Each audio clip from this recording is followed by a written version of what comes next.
Hey, my friends, welcome to the Dallas Daily Show. Today's topic is: are memories in more than just your mind? Let's get into the conversation.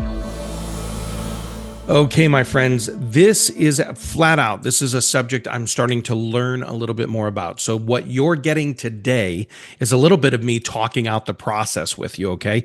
I saw an article a couple of months ago, 5 months ago, probably now, and there was a study done out of NYU. I'm forgetting the name of the doctor at the moment, but there was this study done about the fact that the brain is not the only part of the body that stores memories. So they were testing memory in other organs. They were like, oh my gosh, the liver is remembering certain things. There was all of this stuff. And apparently, other parts of your body can store memory. And so I kind of looked into it. My wife had read this book a couple of years ago called The Body Keeps Score. Great little book. I didn't actually read it. I skimmed it as she would tell me stuff, and I'd like skim through a chapter.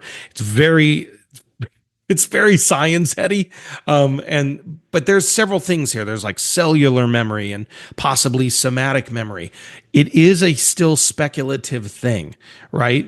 Because most neuroscience hold to this idea of like the hippocampus and the neocortex and other parts of the brain structure, that memory is specifically located, explicitly located in parts of the brain. But some new research is actually showing that it's not just exclusively kind of this neural thing, which I find really interesting. I mean, we've heard, again, I'm talking this idea out with you guys today because I'm putting it through the framework of future you versus past you. That's how everything on this podcast goes, right? So you've heard things, and I think there were movies years ago where like somebody would get an eye transplant, and and it turned out to be they got the eyes of a killer, and they would re-see the murder scene, or there was you hear stories of people who had a heart transplant or a liver transplant, like some kind of organ thing, and they get these psychological memories. I don't think research has been done definitively on that, but heck, it makes for a great thriller plot line for a movie, doesn't it? What was it on Friday? We talked about montages. This is totally in that same vein. I bet there'd be a great montage about that.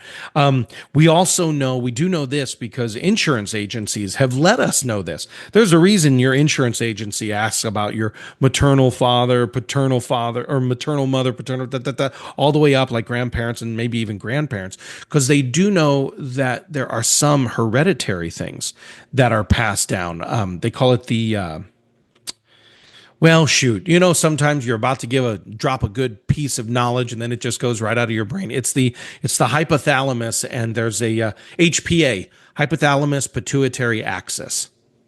Sounds like a bunch of big words all put together, and they're way above Dallas's pay grade because I don't currently have any letters after my name. But they know that things like stress, they know that things like environmental exposure. They know things that can be passed down. They call them biological imprints, is the thing that they're called there. And some of those things can influence your health today. And that's just what's passed down through the gene line. That's not the crap that you and I have accepted as messages from the media and from the news sources and from the movies and from popular culture and from our friends and from our teachers and from our parents and all the stuff we were told growing up, right? Those messages affect you as well, and the memories affect you as well. So again, there's the somatic experiences. That was one book on the subject. The Body Keeps Scores, another book on the subject. But there's this idea that your body can store trauma. Your body can, in your muscles, you can store memories. Your organs now, according to this NYU thing. And I just love this idea. It's a fascinating idea. I wouldn't say I'm in love with the idea, but I'm fascinated by this idea that there might be an intelligence in you that is more than just your mind. And that there are things that you are trying to break in your life as habits, as behaviors, as even old beliefs that aren't just the memory in the mind. It's really fascinating to me. Again, it's new stuff, but I'm sitting here going, okay, if the body is remembering, If our body remembers emotions, if it remembers trauma, that's why I can go into a certain situation and my blood pressure rises a little bit because I know I'm going to see that person. Why did my brain trigger that? Or was there something about the fact that my eyes brought it in first and brought in the memories? I don't know. I'm just really fascinated by this idea that our battle to become the future us we ultimately want to be is more than just mental.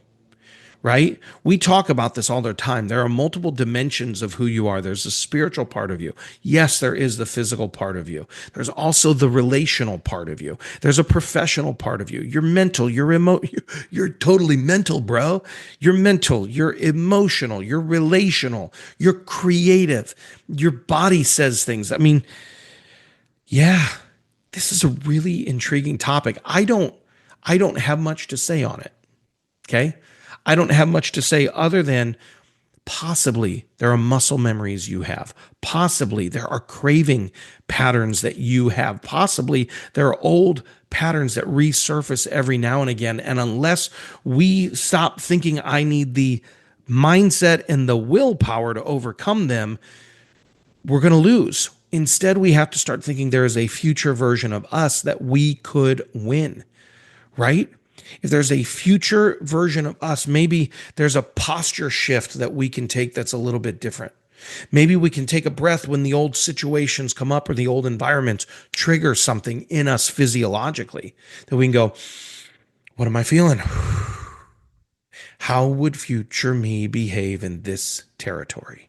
It's a really intriguing thought. I don't know. I don't have much on this right now. I'm exploring this. We'll probably explore this a little bit more in future pods. I know coming up this week in the mind shift thing, we're going to be talking about this idea of the hypnotic rhythm of failure. And some of this might leak or eke into that. I don't know. But yeah, I'm really fascinated by the topic. There's no takeaway here, folks, other than what are the situations where old feelings trigger, like muscle memory triggers in you? Could you take a breath? And could you say, hey, future me, what would we do in this situation and in this environment? All right, that's it. That's all I got for you, my friends. Go out there. Have a championship day. Thanks for listening to my dad's podcast. For more tools, go to dallasdailyshow.com. Be sure to like, subscribe, and share. Thank you.